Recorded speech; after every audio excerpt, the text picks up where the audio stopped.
Assalamualaikum warahmatullahi wabarakatuh. Perkenalkan, nama saya Sabila Ramadhani, NIM 0101183118.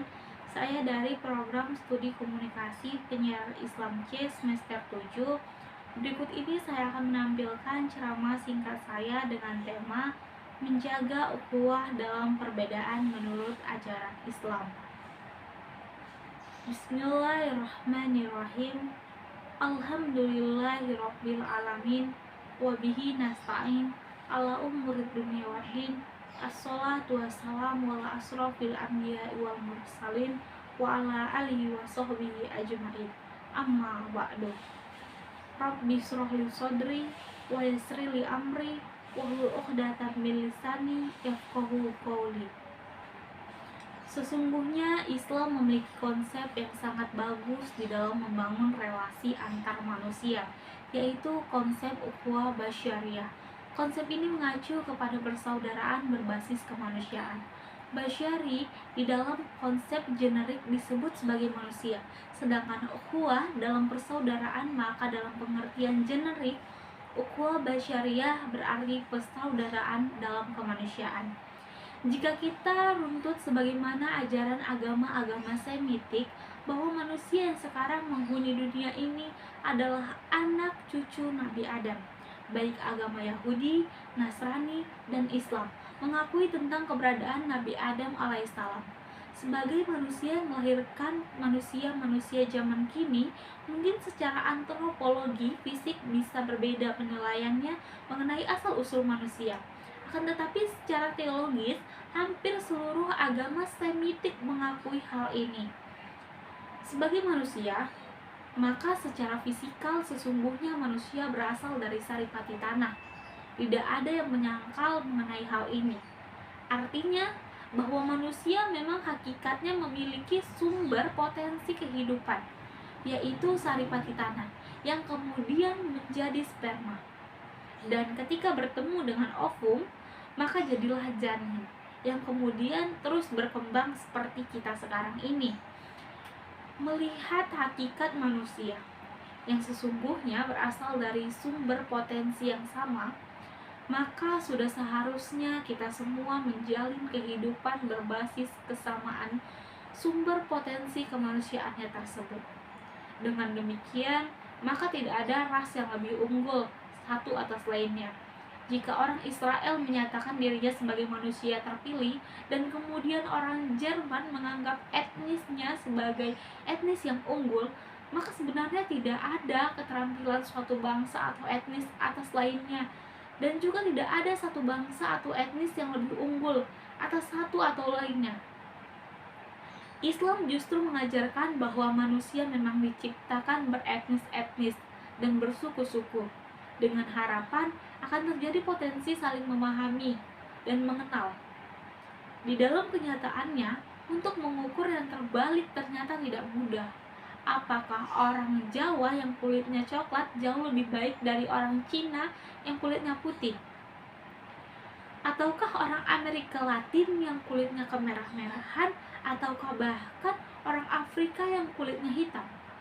Jadi untuk menilai ternyata tergantung pada referensi subjektif masing-masing individu atau kelompok sesuai dengan referensi kebudayaannya. Di dalam hal ini, maka untuk menilai mana yang lebih unggul, maka Islam mengajarkan yang paling takwa di antara manusia tersebut. Kualitas takwa itulah yang menentukan terhadap penilaian akan kebaikan atau keburukan seseorang. Itulah sebabnya agama apapun mengajarkan bahwa tingkatan kebaikan itu bukan pada realitas fisik seseorang, akan tetapi kualitas keberagamaannya. Lalu apakah relevansinya antara sumber potensi kemanusiaan, jaringan sosial, dan ukhuwah basyariah? Di antara titik temu relevansinya adalah bahwa manusia diciptakan dari potensi yang sama. Meskipun terdapat perbedaan etnis, suku, dan golongan sosialnya. Akan tetapi perbedaan tersebut bukan untuk saling menyatakan bahwa satu atau lebih superior dibanding yang lain. Ataukah perbedaan tersebut bukan untuk tidak saling mengenal atau memutuskan jaringan sosial yang memang bisa dilakukan. Akan tetapi semuanya justru bermuara pada pentingnya membangun jaringan sosial berbasis kesamaan potensi sumber penciptanya. Agama apapun menginginkan agar para pemeluknya menjadi manusia yang bertakwa kepada Tuhannya. Dia tidak mengingkari terhadap semua nikmatnya dan mensyukuri terhadap semua pemberiannya dan penciptaannya. Maka yang membedakan antara satu dengan yang lainnya adalah kualitas keimanannya. Keimanan yang membebaskan yaitu keimanan yang fluid, yang tidak membelenggu kemerdekaan dirinya dan kemerdekaan manusia lainnya. Di dalam sholat misalnya, ketika seseorang sudah mengucapkan kata Allahu Akbar, maka Allah Maha Besar, maka kemudian diakhiri dengan membaca salam atau menyebarkan keselamatan.